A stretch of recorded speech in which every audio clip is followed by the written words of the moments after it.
Hello and welcome to highlights of the 1990 Monaco Grand Prix, brought to you by Microprose and GP2Joey. Round 4 of the season sees Formula 1 head to the Millionaires playground of Monte Carlo and its famous street circuit, arguably the sport's most famous track, and this year's race promises to be intense.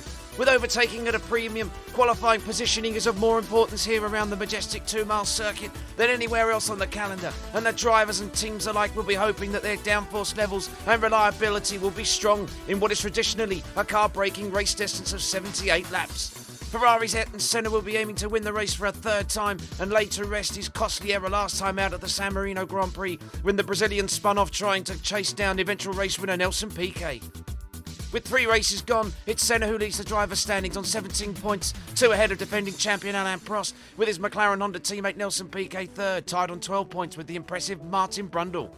In the Constructors' Championship, McLaren are back on top with 27 points ahead of Arrows second, and Ferrari in third, with Williams and Benetton the only other teams to score points. In the news leading up to the race, rumours abounded that Ferrari representatives were spotted talking to Michael Andretti at the Indianapolis Motor Speedway about a deal for 1991 as he was preparing to take part in the Indy 500. Father Mario was quick to confirm the discussions and said that after the disappointment of losing out on the Williams seat for 4 races at the start of this year, his son was still keen to try F1. As ever, Friday morning's 30-minute pre-qualifying session was sensational, and under clear skies there were certainly some who shone out from the rest. One of those was Oscar Larari, who was impressively hustling his Eurobrun Porsche between the barriers, and the other standout performance was Roberto Moreno in the Joest, the Brazilian visibly drifting his car between the buildings on his way to the fastest lap, with Larari behind him and the Minardi of Pierluigi Martini in third. But it was a disastrous session for Ligier, with their cars nearly 3 seconds off the pace, and they packed up early with the others except Eurobrun, Joest and Minardi, who all progressed further into the weekend. A furious Guy Ligier then very publicly fired his car designer Michel Boujon in the wake of his team's performance, and there were murmurings that not even the drivers were safe. Friday afternoon's first qualifying session was manic, and after their poor display last time out at Imola, it was refreshing to see Arrows back on form, with Brundle setting the early pace, whilst Piquet and McLaren seemed to be struggling with severe understeer around the Principality. As seems customary this year, the stunning Ferrari of Senna was evidently on another level in low fuel running, the Brazilian literally scraping the barriers at the apex and exit of every turn. Especially through Casino Square and the run down to Mirabeau, the 1988 champ was evidently operating at a different level to his rivals, and it wasn't long before he was at the top of the timesheets, and it remained that way to the end, with Senna an almighty half a second clear of Brundle, with Piquet third, and the constantly improving young Frenchman Jean Alesi taking fourth in the Tyrrell Cosworth. As usual, the midfield battle was extremely close, and later that night Senna declared his intention was simply to increase the gap to his rivals on Saturday. This weekend being the last of his 4 outings for Williams, with Joey Davis returning to the team from the Canadian Grand Prix onwards, Mark Blundell continued to impress the team, but down at Ferrari, Gerhard Berger was struggling once more, the Austrian evidently still not at ease with his car and not setting any competitive lap times. Meantime, teammate Senna continued to set the fastest time, but with less than ideal track conditions, the Brazilian was unable to meet his self-imposed target of 1 second to the rest, yet still claimed pole for the 4th consecutive time this year, and remained ahead of Brundle, Piquet and Alesi in 4th. Another star performer was Riccardo Patrese, who secured 5th on the grid for Benetton, ahead of Nigel Mansell and an unhappy Alain Prost in 7th, and Tarquini and Modena both failed to qualify. Naturally, Senna was pleased to have secured yet another pole, and Brundle was elated to be lining up alongside his old Formula 3 rival, and according to Piquet, McLaren were in serious trouble for the race. Later that night came sensational news that F1 boss Bernie Ecclestone was planning a $5 million winner-takes-all race at the end of the season after the Australian Grand Prix, and rumours began circulating that the most likely circuit would be the world-famous Bathurst. Race day dawned with further details of Bernie's $5 million extravaganza possibly having a reverse grid format, but there were no concrete details released, and McLaren boss Ron Dennis said he was very open to the idea of the proposal. So it's Senna on pole for the 4th time this year, with Martin Brundle second in the Arrows Ilmore. Nelson Piquet is third for McLaren, then it's the Tyrrell Cosworth of Jean Alesi in 4th. Riccardo Patrese lines up 5th. It's Nigel Mansell in 6th place. Alain Prost is 7th, with Gerhard Berger 8th for Ferrari. Then it's Johnny Herbert 9th. Marc Blundell lines up 10th. Alessandro Nannini is 11th. Nakajima 12th. It's Moreno in 13th. Martin Donnelly is 14th. Bernard is 15th. Warwick is 16th. Gugelmin is 17th. It's Capelli in 18th. Martini lines up 19th. Then it's Oscar Larari in the Eurobrun in 20th. Thierry Boutsen is 21st in the Joist. Suzuki is 22nd. Leto 23rd. It's Barillia 24th. Yannick Dalmas is 25th. And David Brabham is 26th. It's round 4 of the 1990 World Championship. The red lights are on and the 78-lap Monaco Grand Prix is go! Senna's away from pole position in the Ferrari, so is Brundle in the Arrows, but look at Nelson Piquet in the McLaren. Piquet's already ahead of Brundle, he's up into 2nd, and look at Prost. Alain Prost is up to 4th, 7th on the grid. Fantastic. And as they head up the hill now, it's Senna in 1st, Piquet 2nd, Brundle is 3rd, Prost is 4th, Patrese 5th, and Alesi is down to 6th place. Into the Massenet, Senna goes round the left-hander. He's round through Casino Square. He's got Piquet right behind him. Martin Brundle is going to be on the attack as well as they head down towards the Mirabeau. I don't think Piquet's going to be able to make a move there. He can't.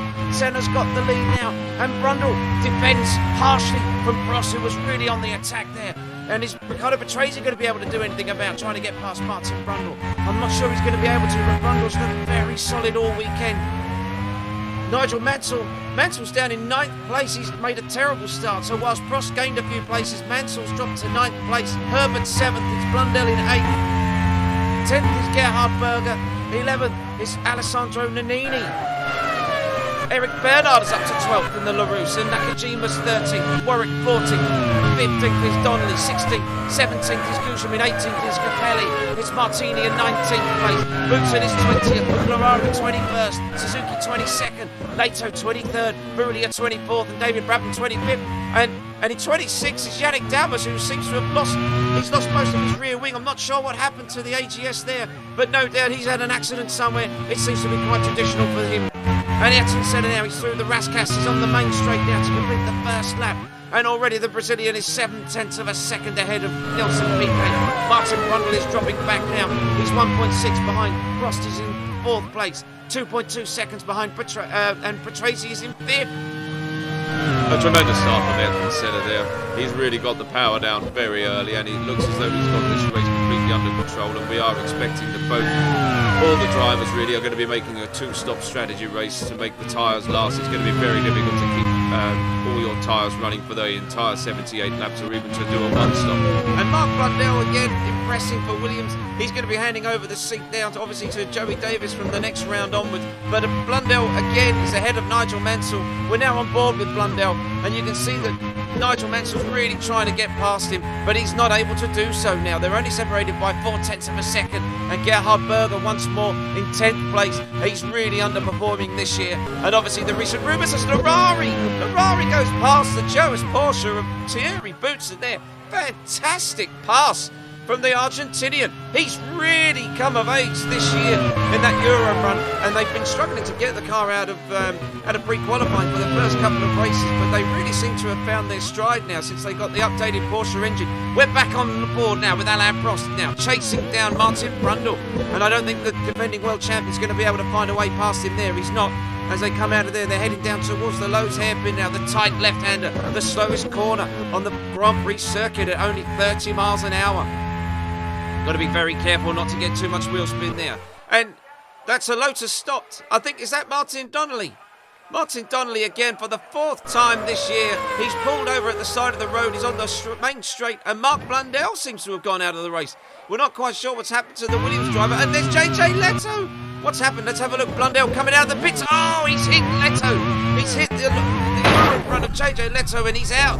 He's into the barriers, and Marc Blundell, that's such a shame for him to finish his final race for the Williams team with a DNF. We're back on with Ayrton Senna now, and his lead is out to 3.4 seconds. This is fantastic driving from the Brazilian. We've got to wonder if anybody else is going to be able to touch him today. He's been in a class of his own all the way through Friday qualifying and Saturday qualifying. He'd given himself a target of 1 second to be quicker than his rivals, and obviously yesterday the temperature around the circuit was a lot hotter, which meant actually that the temperature on the track was a lot slower, so he was unable to meet it. But here we are, we're on board now with Martin Brundle, and Alain Prost is still really on his tail now. He's only 0.6 of a second behind him, with Patrese 5th, Alesi still 6th, Herbert is 7th, Mansell is 8th, Nannini is 9th, and Gerhard Berger in 10th place. And you've got to wonder if Martin Brundle is going to be able to do much about anything to do with Senna or Piquet. As Senna comes into the pits, Senna's into the pits to get his first tyre stop out of the way. Let's see how long it takes the Ferrari guys to get him sorted. Senna, he's up to the marks. The lollipop comes out, a little wipe of the visor from the chief mechanic there. All 4 wheels are on. He's down.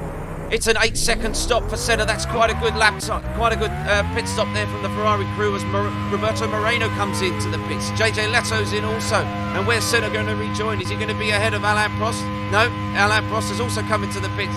So where's Senna going to feed back out onto the circuit? He comes out in 3rd place. So that's quite a good stop for Ferrari. And that means to say that Nelson Piquet is now your race leader. And who's this into the pits? It's a McLaren. It's Alain Prost. Prost is into the pits. Prost is in. Good wipe of the visor from the mechanics there. Let's see how long it takes Alain Prost to get through. Can he make the jump on Martin Brundle, who was in front of him? Oh, he's a little bit of wheel spin coming out of there. And there's Ayrton Senna now. He's back in the lead. No, he's not. He's still in 3rd place. And that means to say that Piquet is still out in front at the moment with Martin Brundle. And Senna gets hit by one of the LaRousses. What on earth happened there? I'm not quite sure what happened there. I think the LaRousse just obviously didn't see Ayrton Senna coming down the main straightaway. There was a bit of poor driving. I think that was Eric Bernard. But Senna's now under attack. He's under attack once more. And that's Nigel Mansell right behind him. Senna's going to have to really fight to keep Nigel Mansell behind him. And I don't think he's going to be able to... I think he is. He's going to be able to keep Mansell behind him now. There's Johnny Herbert's in front of him. And the 3 of them are now going to try and get ahead of that LaRousse. See if they can do it. Johnny Herbert's just about managing to get his way through there as he heads down into the Lowe's hairpin. Is Senna going to be able to do anything about that LaRousse? Oh, Senna! He's hit him! He's hit the LaRousse! And that slows up Nigel Mansell. Well, that's quite extraordinary. I'm hoping that Ayrton Senna hasn't damaged his front wing or damaged the back of the LaRousse in too big a distance, because that means to say that Senna's now going to have to really try and chase after Johnny Herbert, who's really managed to get away from him. And Senna's still not past the LaRousse as they go through the tunnel. Senna's going to try and round the outside. He's got to be careful there, and he's through. Senna's through down into the harbour chicane now. The left, the right, Senna's through. And there's Nelson Piquet. Piquet's had his pit stop and he's come out ahead of Ayrton Senna. And that's Piquet in 2nd place now. Ayrton Senna is not going to be very happy with that. And that means to say that Martin Brundle, he's still not stopped for tyres in the Arrows. He's now your race leader, and there he is. Martin Brundle heading up the hill towards the Macénat in the Arrows Ilmor. He is your race leader now. He's got nearly a 15-second gap over Senna and Piquet. And you've got to wonder if Arrows, are they actually going to try something extraordinary and go for a one-stop pit stop strategy? That would be quite extraordinary if they can do it. There's Piquet, he's got Senna now right behind him. They're 16 seconds behind Martin Brundle as Oscar Larari is into the pit lane, out of the harbour chicane. Piquet, he's got Senna fighting hard to stay with him. That McLaren, he's really struggled with understeer all weekend. He proclaimed that he was really struggling on Saturday especially, and was very unhappy at the fact that they were so far behind Ayrton Senna. But at the moment, they've got track position with Senna in 3rd place. It's Mansell in 4th. Prost is 5th. Alesi is 6th still. Johnny Herbert is 7th. And we've got a replay. What's happening here? This is Alain Prost. He's coming through. He's through the Rascasse and he's following Roberto Moreno. Prost, he goes for the outside. Prost is hit. He's hit the back of Moreno. I'm not sure what on earth happened there, and he's lost his front wing. And the Frenchman is still able to continue. Well, that's quite extraordinary, but obviously he's going to be into the pits at some point. Brundle, he's still in the lead, and he's still not stopped for tyres now. This is lap 30. Extraordinary strategy from the Arrows team. Brundle gets past Pierluigi Martini. He's through the left and the right in the harbour chicane now. And Martin Brundle's lead over Nelson Piquet is out to 20 seconds. He's going to be looking very good now if he can actually make this last and get his tyres round the corner and actually not wear them out too much. Nelson Piquet now, he's now 22 seconds behind. He's got Senna as then through the Rascasse. Senna pushing hard on the back of his Brazilian rival. He's not able to do anything there. Is he going to be able to gain anything as they go onto the main straight? Piquet, you can see the power in that Honda engine is really accelerating away from that Ferrari of Senna. Senna into the Sandovot there, he can't quite do it. Is he going to be able to try anything up the hill? I'm not sure if he's going to be able to. There's Johnny Herbert. Herbert is battling with Jean Alesi now. Look at this. This is Johnny Herbert on the back of Jean Alesi now as they're coming up to the LaRousse, and Herbert's through. Johnny Herbert's up into 4th place. Fantastic recovery drive from the young Englishman. Up the hill they come. He's got one of the Benettons behind him. That's Riccardo Patrese, but Jean Alesi's been really impressive this year. And there's Martin. And Martin Brundle, he's got a loose rear wheel on the left side. Is he going to be able to make it round? He's into the Rascasse. He's got to come into the pit, surely. And luckily for him, he hasn't already made a tyre stop. And Martin Brundle he's going to be able to come into the pit lane. He's going to struggle. He struggles to get round into the pits, but he's through. And is this going to really cost him the lead now? With Senna and Piquet yet to make their second stop, Brundle's in for what looks like it's only going to be one stop for him. A wipe of the visor from the chief mechanics now. They're putting on the new set of tyres. How long is it going to take him to get in and out of the pits? It's a 9.1 second stop, so it's slower than Piquet and Senna's. But he's going to have track position ultimately because both of them are ahead of him, and they are going to have to stop again. This is really turning into quite an incredible display from Arrows. If they can really make this work, then this is going to be very good for Martin Brundle. As one of the Euro runs, that's Oscar Larari heads him up the hill.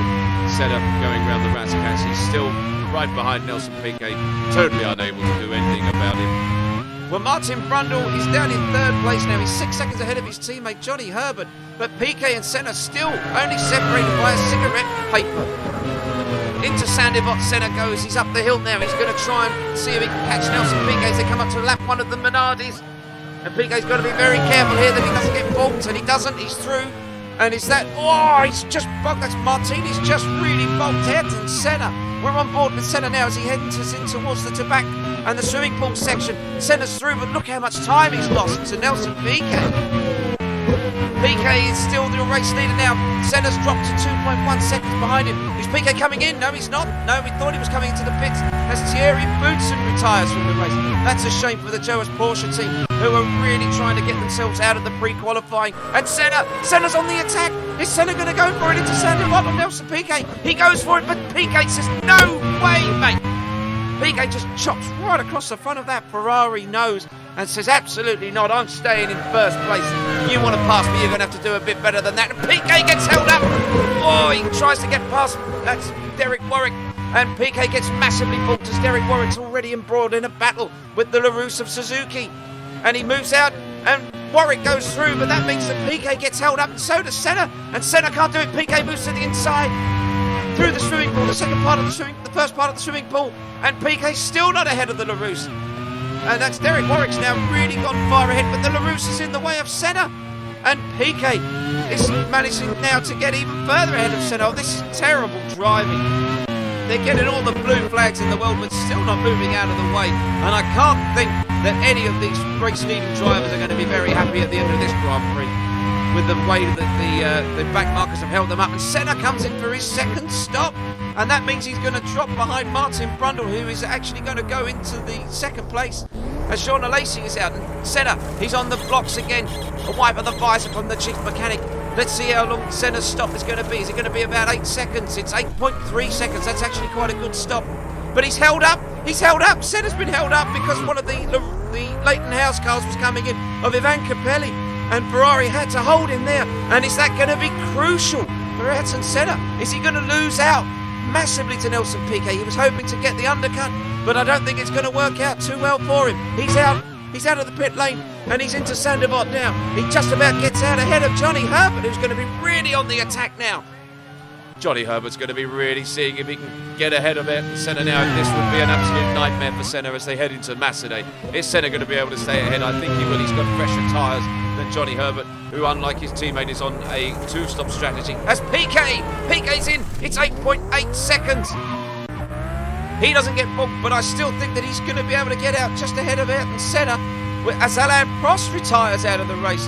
His McLaren Honda teammate, and Senna's not past him, so Senna's lost out massively as Nelson Piquet is out in 2nd place. Senna's third, it's Patrese fourth, and your race leader is Martin Brundle, who's only stopped once for tyres. Now we have to wonder, as Ricardo Patrese comes into the pits from fourth place, is Martin Brundle going to need to stop again? Because if he doesn't, he's in the pound seat. Martin Brundle could very well be on to win this race, but he's got Piquet behind him, and he's got Ayrton Senna behind him. And if ever there are two drivers that you really do not want chasing you down, it's those two, especially when you're in the Arrows, and you yourself have never won a Grand Prix, as Nigel Mansell takes the place of Alessandro Nannini into Sandovot. Fantastic pass. But still, the Englishman, he's not going to be very happy today because he's only in sixth place. Nigel Mansell, obviously, he's signed to drive for Williams in the hope that they were going to be able to provide him with a really good car. But I think he's actually missed the influence of Joey Davis for the first four races of this year, because obviously Joey Davis has been sat out after his injury from the testing accident at Imola, and he's not been able to contribute anything to the development of the car. As we watch JJ Leto, he's out. JJ Leto pulls over at the side. We're not sure what's happened, and Derek Warwick is out in the Lotus. Oh, that's a shame for him because he was looking good for another finish. But there's Martin Brundle. He's coming round to back. He's through the swimming pool chicane. He's heading down towards the Rascasse. He's only got a couple of more corners to go, and Martin Brundle leading this race. Is Martin Brundle actually going to end up winning a Grand Prix for the very first time? He's onto the main straight, and the checkered flag is out, and Martin Brundle has won his first ever Grand Prix. He wins in Monaco for the first time ever. Fantastic. Piquet is second, and Senna's third, with Herbert fourth, Patrese fifth, and Mansell in sixth. What a drive from Martin Brundle. So it was an incredible first ever win in Formula One for Arrows and Britain's Martin Brundle, after so many years of being so close to it, with Piquet taking another fine second place for McLaren ahead of pole sitter Senna's Ferrari, with Herbert in fourth for Arrows, Patrese and the Benetton fifth, and Mansell a disgruntled sixth for Williams. Afterwards, an ecstatic Brundle beamed at having finally won a Grand Prix and thanked Arrows and the recently departed Ross Brawn, who designed the car, whilst Piquet was pleased with another haul of points and Senna was openly disgruntled and disappointed at being unable to convert the pole to a win. Brundle is now leading the drivers' standings, tied with Senna on 21 points, with Piquet now third on 18, 3 ahead of Prost in fourth.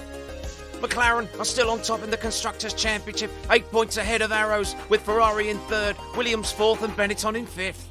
Thanks for watching, and we'll see you next time for round 5 of the 1990 Formula One World Championship in Canada.